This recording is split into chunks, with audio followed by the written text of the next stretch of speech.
నమస్తే. ఇన్నాళ్ళు నన్ను సపోర్ట్ చేస్తూ, ఎంకరేజ్ చేస్తూ మీ ప్రేమని నాకు అందిస్తున్న ప్రతి ఒక్కరికి కృతజ్ఞతలు. అలాగే ఈ వీడియో కూడా ఖచ్చితంగా మీకు ఉపయోగపడుతుంది. లైక్, షేర్ అండ్ సబ్స్క్రైబ్ చేసి మీ సపోర్ట్‌ని నాకు అందించండి. అలాగే ఈ వీడియో పట్ల మీకున్న అభిప్రాయాన్ని కామెంట్ సెక్షన్‌లో కామెంట్ చేసి తెలియజేయండి. ఇప్పుడు వీడియోని చూద్దాం. నేను మీ జయశంకర్ సిస్ట్ల. మన పిల్లలకి పుట్టిన తేదీని అనుసరించి బలమైన సంఖ్యాబలంలో పేరు పెడదాం. సమాజానికి దేశానికి బలమైన పౌరులనిద్దాం. ఏ ఇంట్లో కూడా అర్ధాయుష్ మరణాలు లేకుండా చేద్దాం. నమస్తే. Welcome to our channel. నేను పద్మిని. ప్రస్తుతంతో పాటు ప్రముఖ ఆధ్యాత్మికవేత్త, ఆస్ట్రోన్యూమరాలజిస్ట్, వేదిక్ వాస్తు స్పెషలిస్ట్, శ్రీ విద్య మరియు హనుమత్ ఉపాసకులు బ్రహ్మశ్రీ డాక్టర్ శివయోగి సిస్లా జయశంకర్ గారు మనతో పాటు ఉన్నారు. నమస్కారం అండి. ఆయుష్మతి భవ. సార్, ముందుగా మీకు క్రోధినామ సంవత్సర ఉగాది శుభాకాంక్షలు. ఆయుష్మతి భవ. ఉగాది వచ్చేస్తుంది. ఉగాది ఖచ్చితంగా ఉగాది నుంచి పంచాంగ శ్రవణం ఆ రోజు చేసుకోవటం, అలాగే ఉగాది నుంచి వచ్చే ఉగాది వరకు ఎలా ఉండబోతుంది మన రాశి వారికి, లేకపోతే మనకి ఎలా ఉండబోతుంది అనేది ఖచ్చితంగా అందరూ తెలుసుకుంటూ ఉంటారు. అయితే శోభకృత్నామ సంవత్సరం నిజంగా శోభాయమానమైనటువంటి సంవత్సరం అని ఖచ్చితంగా చెప్పుకోవచ్చు. ఎందుకంటే రామచంద్రమూర్తికి ఆయన ఇంటికి ఆయన తిరిగి రావటం అనేది జరిగింది. అంతకు మించిన శోభ ఇంకేముంటుంది? అంతే కదమ్మా. అది మన భారతీయులుగా మన హైందవులకి భారతదేశానికి శోభ వచ్చింది. ఖచ్చితంగా హైందవానికి ఖచ్చితంగా శోభ వచ్చింది. అందులో ఎటువంటి సందేహం లేదు. చాలా చాలా అద్భుతమైనటువంటి సంవత్సరంగా పరిగణించొచ్చు. ఇక వచ్చేది క్రోధి నామ సంవత్సరం. ఖచ్చితంగా నామాన్ని సార్థకం చేసుకునే విధంగానే ఉంది అనేది పండితులు చెప్తున్నటువంటి మాట. సో ఎలా ఉండబోతోంది అనేది ఒకంత బెంగైతే ఉంది ఆ నామానికి కానీ, లేకపోతే కుజుడు ఆధీనంలో ఉండేటటువంటి సంవత్సరం ఇది అని చెప్తూ ఉన్నారు. సో భయం ఉంది, క్రోధం పెరుగుతుంది. తన కోపమే తన శత్రువు అని పెద్దవాళ్ళు చెప్తూ ఉన్నారు. సో కోపం పెరిగితే అన్నిటికీ అది వినాశనాన్నే కోరుతుంది. కోపం ఖచ్చితంగా వినాశనం అయ్యి తీరుతుంది. ఎట్లా సార్, ఎలా ఉండబోతుంది అనేది డెఫినెట్ గా ఒక భయాన్ని క్రియేట్ చేస్తుంది. కాబట్టి అసలు ఎలా ఉండాలి మీ ద్వారా? తప్పకుండా అమ్మా. ఇప్పుడు క్రోధం పెరుగుతుంది అని మనకి తెలిసినప్పుడు మనం జాగ్రత్తగా ఉంటే సరిపోతుంది కదా. ఉండాలి ఏంటి సార్, దాన్ని కంట్రోల్ చేయలేకే సార్ సమస్య అంతా. అంటే కంట్రోల్ తెలిసి చేసుకోవాలి. మనం ఆ. జాగరూకతతో ఉండాలి, ఎలర్ట్ గా ఉండాలి. ఉమ్. దీనికి మన శాస్త్రంలో ఒక అద్భుతమైన పద్యం శ్లోకం ఉంది. ఆ శ్లోకానికి అర్థం తెలుసుకొని మనం ఈ సంవత్సరం అంతా అలా గడుపుకుంటే చాలా బాగుంటాం. కృషితో నాస్తి దుర్భిక్షం, జపతో నాస్తి పాతకం, మౌనేన కలహం నాస్తి, నాస్తి జాగ్రత్త భయం. కృషితో నాస్తి దుర్భిక్షం. దుర్భిక్షం అంటే పని చేసేవాడికి లోటు ఉండదు. వాడి పని వాడు చేసుకుంటూ, అంటే పని చేయటం అంటే పక్కవాడి పని వీడు చేయటం కాదు, పక్కవాడి పనిలో తలదూర్చడం కాదు.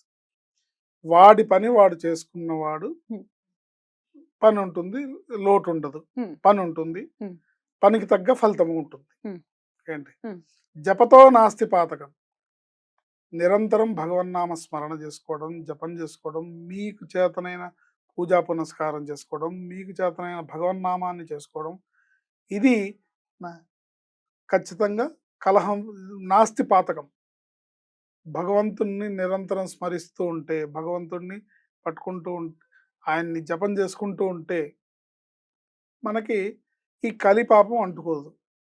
పాపం అంటుకోవడం అంటే ఏంటి? ఇప్పుడు దాంట్లో ఇన్నర్ మీనింగ్, మనం మన పని మీద ఎంతసేపు భగవంతుడి మీద ధ్యాస పెట్టి మన పని మనం చేసుకున్నాం అనుకోండి, అప్పుడు పక్కవాడు ఏం చేస్తున్నాడు, వాడేం చేస్తున్నాడు, వీడేం చేస్తున్నాడు, వాటిలో దూరాల్సిన అవసరం లేదు. అప్పుడు ఏమవుతుంది? ఆ పాపం ఈ పాపం చూసే పాపం తప్పుతుంది, పాపం అంటుకోకుండా ఉంటుంది. ఏంటి మౌనేన కలహం నాస్తి. మౌనేన కలహం నాస్తి అంటే మనం నొప్పించక తానవ్వక అని మన పని మనం చేసుకుంటూ, తప్పించుకు తిరుగువాడు ధన్యుడు సుమతి అని మౌనంగా, ఎక్కువగా అనవసరంగా చిట్ చాటింగ్ చేయకుండా, అనవసరమైన వ్యవహారాల్లో దూరకుండా, అనవసరమైన మాటలు మాట్లాడకుండా, మౌనంగా వీలైనంత ఎక్కువగా ఉండి, వీలైనంత ఎక్కువగా మౌనాన్ని పాటించి, అవసరమైన మేరకు మాత్రమే మాట్లాడుతూ ఉండటం అనేది ఇక్కడ గమనించదగ్గ అంశం.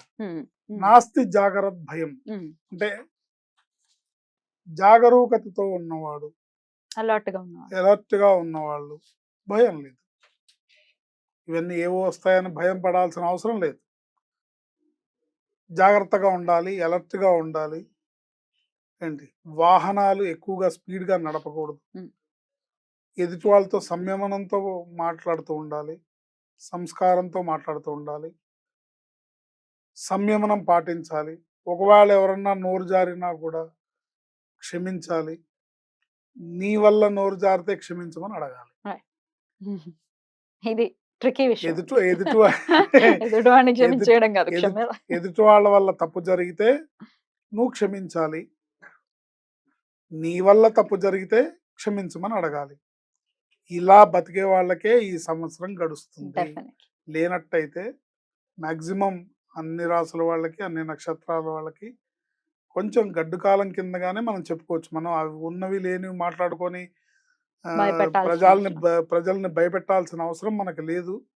కానీ ఎవరైనా సరే ఈ రకంగా యాటిట్యూడ్‌తోని, ఈ రకమైన బిహేవియర్‌తోని మన పని మనం చేసుకుంటూ, వీలైనంత మౌనాన్ని పాటిస్తూ, రైట్. వీలైనంత భగవంతుడి సేవలో గడుపుతూ ఉంటే మన జీవితం ఎలర్ట్‌గా అంటే బైకుల మీద ఇష్టం వచ్చినట్టు డ్రైవ్ చేసి ఆఫీస్‌కి టైం అయిపోతుందని పరిగెత్తి 5 నిమిషాలు, 10 నిమిషాలు లేట్ అవుతే బాస్ తిట్టే తిట్ల కన్నా మన ప్రాణం చాలా విలువైంది. డెఫినెట్లీ.